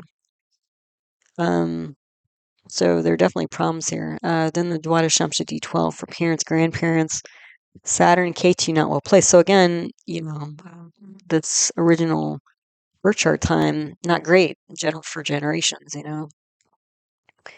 Let's see. Saturn's in the 8th house of long-term issues. K2's in the 6th house of acute problems. Mars and Saturn again are in the 8th house. Mars is in the lugna again. So you can see, and again, the eighth house is a dual water sign, so dividing of land. Moon is in the lugna. So moon in the lugna of the D12, that can be problems with mother. I was seeing here like motherland, problems with law and property in the motherland, because moon again represents mother and public, and Mars is the lord of the fourth house of home and mother and land, lineage. And Jupiter is lord of this eighth house, of long-term problems and death endings. So, this is you can see from both these charts, the D7 and D12, like definitely generational changes and issues, like long-term, pretty serious long-term changes. Probably not for the, not for the best, but I guess again, victory at all costs, right? So. And then we have here again spirituality and worship, which since again a lot of this fighting was based on spiritual religious beliefs. Let's see what we have here. So the Panchamsha D5 at the top is about innate spirituality, and then we have the Vimshamsha D20 for organized worship. So more like formal religion, that sort of thing. So the D5, Saturn and Venus are not well placed. And Saturn and Venus, you were running both those planets in the original time period. But you can see Saturn is exalted in the 12th house, and Venus is swa in the 12th house. And the 12th house can be losses and expenditures, but because there's so much strength here, 12th house also represents like isolated places. So I think this is people expressing themselves, their religion or spirituality in isolated ways, not in public ways. Because they might whatever, get really messed up, if they were to share that publicly at that time. um and then again, I think part of this is like protecting feelings of their places of worship. Like that was part of the impetus here to stop the fighting and protect, and again at all costs protect the spirituality. Yeah. So, and then we have Mars and K2 in the fifth house here. So, again, that's a pretty explosive energy, those two planets together. And it's in a dual water sign, so mixed emotions. And this is also advisements. And again, where K2 was part of the original 1947 birth chart time, but we're moving into, Indy's moving into Mars here. So, this can be advice to, again, separate or fight. And once again, we're seeing Mars and Saturn lining up here in the eighth house, which is a dual air sign. So the two land planets and long-term problems, endings, changes in Gemini, a dual air sign. So thinking, deciding, negotiating, maybe if you're lucky. But Mars is more of a fighting planet. It's not a negotiation planet. So there's might be like advice to separate land again going on here moving forward. The moon is exalted, so that's kind of nice. So again, the moon is exalted here, and Venus is swa. So public is strong, and feelings are strong. So again, there might be it sounds a little bit strange, but it sounds like there's happiness here with the division advice to separate and go to separate corners. Go to your separate corners. That's essentially what's going on here. And then if we look at the Vimshamsa D20 for organized religion, well, K2 and Sun are not well placed, and Sun is debilitated. There's a debilitated Mars in the 12th house, and Saturn's aspecting there. So the two land planets are now aspecting the 12th house of loss, of expenditures, isolated places. This I'm seeing as erratic action, destruction of buildings, land, and property. So you can see the D5 has more happiness, like when you're sort of sequestering yourself to express your spirituality, and the D20 is like a mess, like not great. A lot of fighting and destruction, physical fighting and destruction. Eighth house has a swa Jupiter, or Jupiter's aspecting its own house, so there'll be some protection. Rahu and Ketu are there. Unusual disruption of spirituality, I would say, on both sides going on here. Yeah, so the D20, like that was a mess at this time, or at the time of the chart derivation. But you can see that more might be coming because Mars is also aspecting uh, the 12th house and the 8th house here for India. It's also aspecting the 11th house. So again, there might be more kind of fighting and land disputes coming up for India, with this new Mars Mahadasha that's starting September 10th. But you can see when we go through the amshas here, the other thing, I didn't mention that so far, but all but one of the charts here, like of the amshas, they were either fixed or dual. So again, which is again interesting because essentially the lugna of the natal chart was a fixed dual energy, fixed because of the constellation of Taurus, which is a fixed earth sign, and dual because of the nakshatra that Rahu was in, which is a fighting, nurturing type of energy. So it seems like, again, it can kind of swing a little bit, either way, depending on, to defend and nurture, but also defend land and property. Um, then 6 out of 10 of these amshas, Mars is in the lugna. So especially looking forward as we move into the Mars Mahadasha, looks like there's going to be a lot of innovation, change, and action. I guess my only question, though, is like, is it going to be sustained or sustainable? And then we saw in all the charts that Mars and Saturn are conjoined, or at least, their energies are aspecting the same house. In all of the charts, like the main chart, all the amshas here, and Saturn and Mars were specifically in the lugna. So again, the identity, the main issue, the fifth house of advisement, or negative houses like losses, enemies, long-term problems, expenditures. So, and again, Saturn and Mars are the two land planets. Saturn was the time of, again, more of a, preservation energy, history, antiquity energy at the time of the birth chart.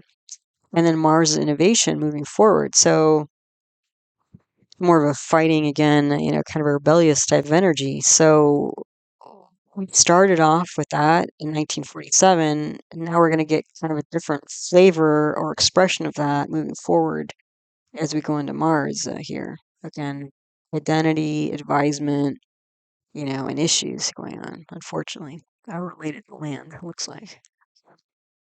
Okay, so there you go.